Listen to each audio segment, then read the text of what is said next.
Hai kawan-kawan, kembali lagi bersama gua di Pihan Movie. Pada kesempatan kali ini, gua akan membahas film thriller yaitu Nosibo tahun 2022. Film ini mengisahkan seorang perancang busana yang menderita penyakit misterius sampai membuat suaminya frustasi. Secerca harapan datang ketika seorang pembantu barunya memiliki kemampuan menyembuhkan bagaikan dukun. Tapi ternyata pembantu barunya itu adalah...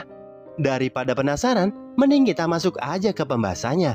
Dukung juga channel ini agar kalian gak ketinggalan video seru selanjutnya.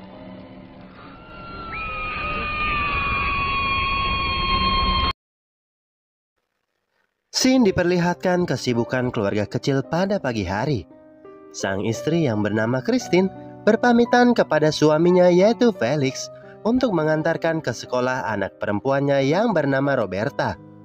Christine adalah perancang busana pakaian anak-anak yang sukses dalam karirnya. Pada saat sedang sibuk-sibuknya, dia ditelepon oleh seseorang yang memberitahu kalau telah terjadi sebuah kebakaran yang menyebabkan banyaknya pekerja tewas terpanggang di perusahaan konveksi rekanannya. Lalu, terlihat seekor anjing buduk yang sudah ada di dalam mendekati dirinya.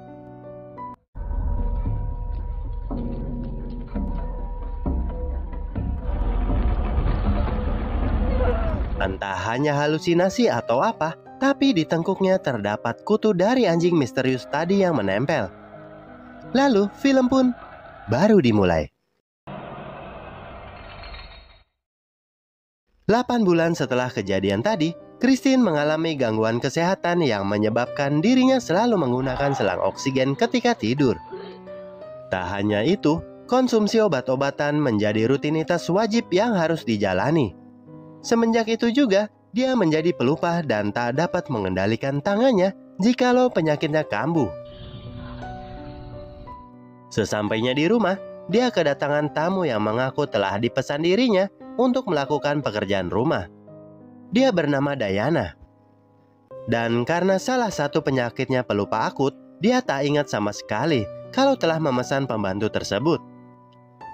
Setelah diizinkan masuk dan selesai menyiapkan kamarnya, Diana mengambil kotak korek, lalu berjalanlah seekor kutu yang pernah menggigit Christine masuk ke dalam kotak tersebut. Lalu, terlihat Diana berbicara dengan kutu itu. Setelah Felix pulang, Christine memperkenalkan Diana kepadanya. Felix dan anaknya cukup kaget karena pekerjaan Christine masih bisa dihandle sendiri kok pakai pembantu segala. Lalu Diana kembali ke kamarnya dan menguping obrolan mereka dari lubang angin yang berdebat atas kedatangannya. Singkat cerita, mereka makan malam masakan buatan Diana. Di luar dugaan, masakannya ternyata enak. Tapi setelah makan, tiba-tiba penyakit Christine mendadak kambuh. Anehnya, tangannya kembali normal setelah dikelitikin.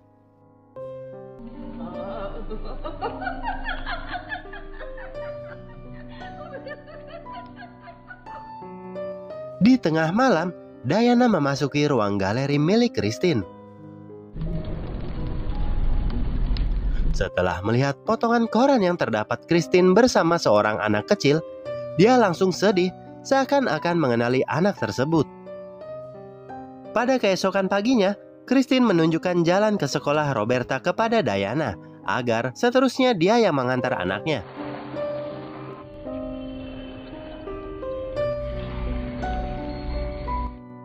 Tapi kemudian, Christine tiba-tiba lupa jalan ke sekolah.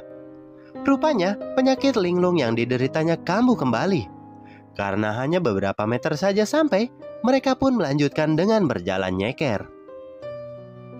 Sesampainya di rumah, Diana melakukan ritual mengangkat penyakit Christine dengan meniup air, dan jika airnya menjadi keruh, pertanda penyakitnya telah diserapnya.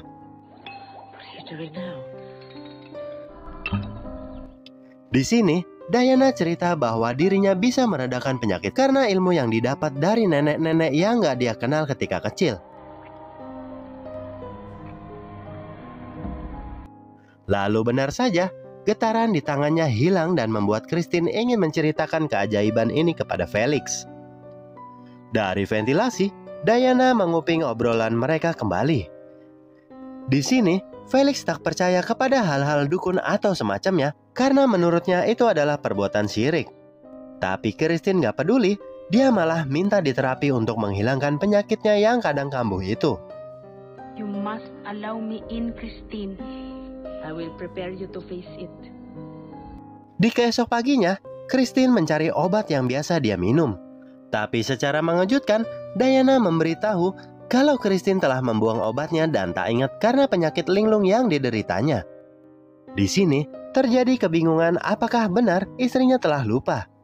Pada saat di ruang galeri, tiba-tiba Christine merasakan ruang kerjanya seperti terbakar. Ternyata, itu hanya halusinasi dari penyakitnya. Dipikir ulah Diana, Felix menghampirinya untuk menghentikan ritual dukunnya. Karena penyakit istrinya hanya berasal dari pikiran yang pernah terjadi di masa lalu dan gak ada hubungannya dengan pengobatan dukun. Tapi Diana menolak permintaan Felix dan mengusirnya. Entah kenapa, burung peliharaan anaknya lepas dan menyerang Felix hingga tanpa sengaja ketepak sampai mati.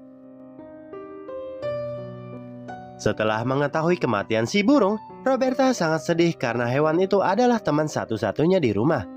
Begitu melihat kesedihan Roberta, Diana pun bersedia menjadi sahabatnya dan mengajak ke taman untuk menunjukkan kalau dirinya dapat berbicara dengan hewan.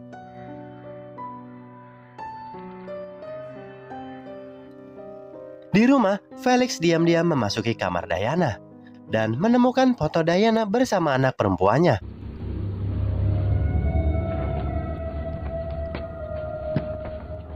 Benar saja dugaannya, ternyata obat-obatan Christine diumpetin Diana dan setelah ditunjukkan ke istrinya, Christine pun sangat marah karena selama ini dia dibodoh-bodohi olehnya.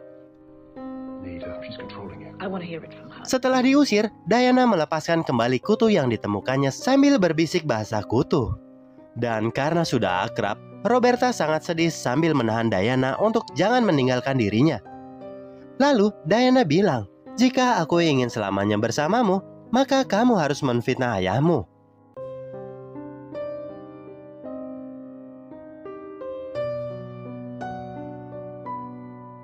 Lalu, scene diperlihatkan jauh sebelum Diana merantau.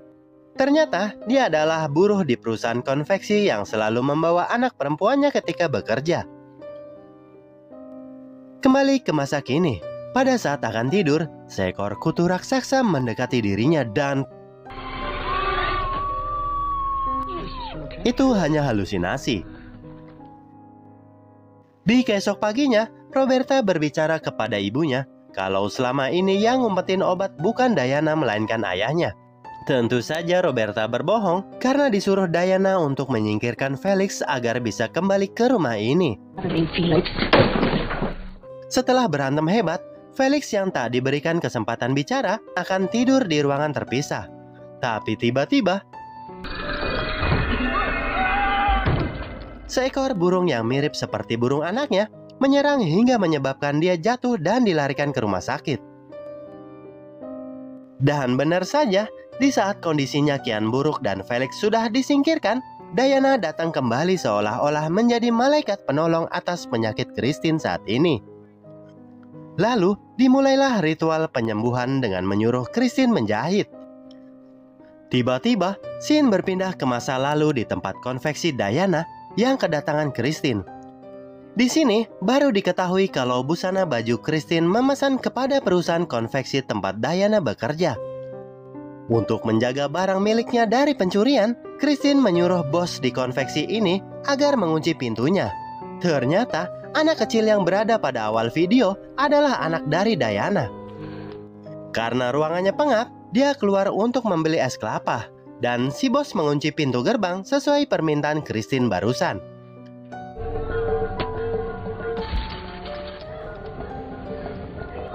Begitu melihat tempat kerjanya berasap, Diana berlari untuk menolong anaknya yang masih berada di dalam.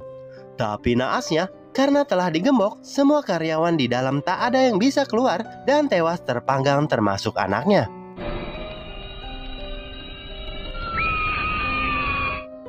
Dalam kesedihannya, dia melihat seekor anjing dan anjing tersebut adalah anjing yang pernah masuk menebarkan penyakit kepada Christine yang tentunya disuruh Diana karena dia bisa berkomunikasi dengan hewan. Ternyata tujuan Diana pura-pura jadi pembantu adalah ingin balas dendam kepada Christine atas kematian anaknya. Kemudian Diana pergi mengajak Roberta keluar untuk menunjukkan sesuatu. Lalu ruangan Christine berubah ke tempat pada saat konveksi itu terbakar.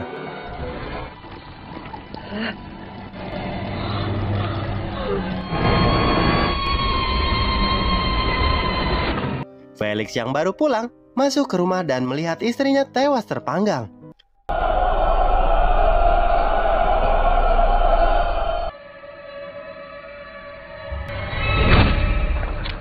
Setelah Diana bunuh diri di hadapan Roberta, keluar makhluk yang pernah menyinggahi tubuh Diana dan berpindah ke tubuh Roberta. Dan kini Roberta adalah dukun selanjutnya.